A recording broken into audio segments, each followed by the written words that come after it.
keyboard. Hello my friends and welcome to the very first OllyVoxx reviews. Today I will be taking a cursory look at the Ducky brand 1-2 Doubleshot TKL mechanical keyboard pudding edition.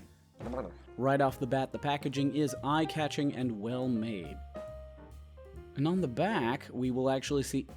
Wait.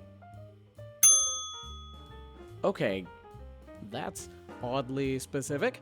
Once we pop this sucker open, we'll see the keyboard lovingly double wrapped, and it's definitely got some heft to it, nice and weighty. With the covers removed and the plastic key protecty thingy off, we get a view of those lovely double-shot pudding keys in the Year of the Rat ABS spacebar.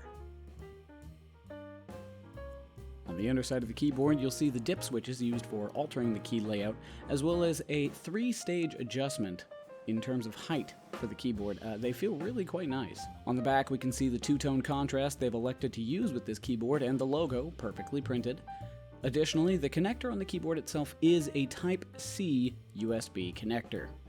Included as well were some extra keys, in my case a dark blue color, as well as a pudding-styled PBT spacebar and a key removal tool.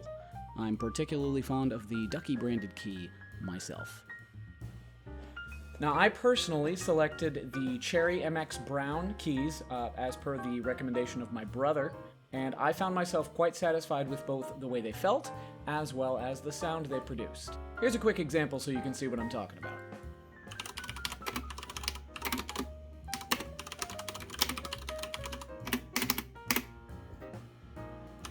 They're just tactile enough so I know that I'm pressing a key, so I know when it's hitting.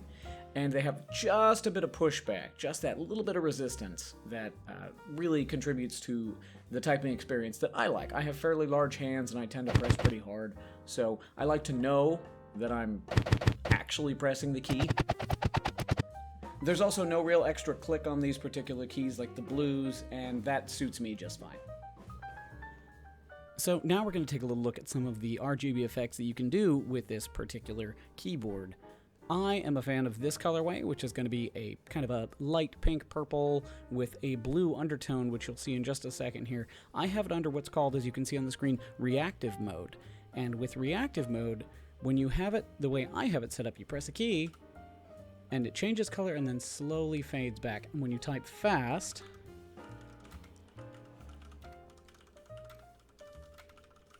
the effect is really, really cool. It's kind of like it's a heat map kind of thing where it leaves a trace of your finger touch behind. I'm a big fan of the effect, personally. I don't know nobody's going to see it but me, but that's really all that matters, isn't it? Now, if you see here, we do have other options as well that I've kind of set up for myself. Wave mode is self-descriptive, just nice little wave mode. Alpha mode, it has an alpha chevron kind of flying across there. You can choose your color options and what you want with the background. So we could change the background color to green, and it would have the other color on top. We could have it be the red or the pink, and it kind of looks like that. I found that darker colors for background tend to work better with this particular setup, especially with the PBT keycaps, which are not quite as transparent as ABS. They do kind of fog it up a little more, so make the background color more like a pink. See, there you go. See, the lighter colors show up a lot better. Tetris Mode, self-descriptive as well. Ooh, I kind of like that. The orange is nifty. I haven't seen it like that before. And you can change the direction it comes in. That's kind of fun. Color cycling is pretty simple. Change the speed up on that, and it'll just cycle your colors. You can you choose? No. Color cycling you cannot choose. Raindrop is nifty as well. You can set it to random here, and that's always kind of fun. Slow it down like this, and when you press, it will activate, but it'll activate usually just a second after you press. And you can change the percentage so you get more of a blocky kind of a look, a little more faded. It's nifty. And we do have the circle ripple mode as well, which is one of my favorites. I have this one set up kind of the watermelon way. Whoop, whoop, whoop, whoop, whoop, whoop. It's nifty, right? You go, this is blah, blah, blah, blah, blah. Blah. I like it. It's a little too flashy for me. I was typing on it for about 10 or 15 minutes, and it ended up kind of distracting me a bit, so I ended up not using that one as much. Aurora Mode is nifty. I am a fan of Aurora Mode. I kept the same colorway, and it lights up the whole row as you go. And that's really, really cool. I was tempted to do that one, but I have kind of big hands that cover a lot of the keyboard, so I couldn't see it very well anyway. Breathing mode, self-descriptive as well. Just breathes. It's whatever. We can speed it up. It's kind of disconcerting. Something like that. And then full backlighting mode, which is nice and simple. Boom, done. There you go. You can change all your settings here, your RGB sliders. You can choose the values. You can also type in... Can you type this in? No, it's just for reference. And then, of course, you have backlighting off. Easy peasy lemon squeezy. So that's going to be your basic RGB setup. You can also, if you want to, let's switch profiles here. Switch to our third profile, and you do have that many. You do have 6 profiles you can choose from and customize all of these things to your liking.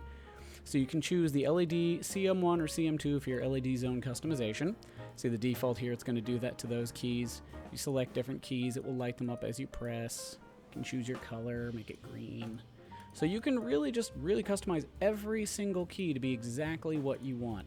Now, I will warn you, the way it's showing up on this video, it is much more vibrant than it is in real life. In real life, the colors are a bit more muted. Word to the wise. Especially with my profile, which is profile 1 here. The pink in real life that I have, or the pinkish purple, it is much more of a muted kind of a lavender color. Whereas on the video here, it shows up much more vibrant. I wish it was that vibrant in real life, but I did expect that from the PBT caps. It's just the way it goes. And the effect with the pudding is really cool. I'm a big fan of the pudding effect, but for me, it's a big winner. I can't get over the rat spacebar. Just gives me so much joy. It is a USB-C connection as well, by the way. So holy mackerel, it's fast. And as you watch here, it can register as many key presses as you want. Like I can do literally all the key presses at once. Well, there we have it, my friends. The Ducky 1-2 Doubleshot TKL Pudding Edition, still a mouthful, is a win in my book. Highly recommended. Thank you all so much for watching. Please comment and like on the video below, and subscribe to the channel if you haven't done so already. Also, don't forget to slap the bell so you don't miss any of my upcoming content. Now, I have added in the description box below links to the Ducky website for this keyboard and mechanicalkeyboards.com link where I purchased this one specifically, so you can pick one up for yourself if you'd like. Do be sure to check out my social media links below, as well as the invite link to my Discord server, the Vox Hall, and my Twitch channel, which is twitch.tv/OllyVoxx, where you can see me play video games live Thursday through Sunday at 5 p.m. Pacific time. And hopefully, I'll see you soon. Now I just gotta make sure I don't buy any more keyboards. Ugh.